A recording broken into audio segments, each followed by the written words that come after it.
20 तारीख को 20 सितंबर की रात को पाकिस्तान में 9 बजे तमाम लोग अपने घरों की छतों पर आए और अजान दें और उसकी वीडियो बनाकर सोशल मीडिया पे डाल दें। और अजान देने का मतलब यह है कि अल्लाह रब्बुल इज़्ज़त से इस जालिम रजीम के खिलाफ मदद मांगना।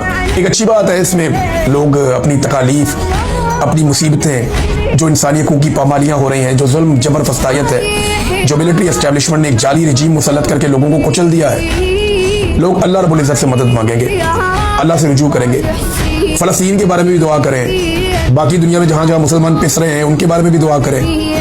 और ये एक नुक्ता आगाज़ है। मिशन नूर के बारे में जो मैंने सुना है, एक ये नुक्ता आगाज़ है। इसके बाद बाकायदा एक तहरीक शुरू करने का इरादा है पाकिस्तान तहरीक इंसाफ का। ये एक डिफरेंट एंगल से आ रहे हैं। वैसे मिशन नूर की अनाउंसमेंट से कुछ परेशानी तो है, जो ताकतवर हल्के हैं उन्हें, कि ये एक नया सिलसिला। पाकिस्तान तहरीक इंसाफ की ये खूबी है कि वो आराम से नहीं बैठते, वो कुछ ना कुछ करते रहते हैं और किसी ना किसी तरीके से लोगों को इकट्ठा करना जानते हैं।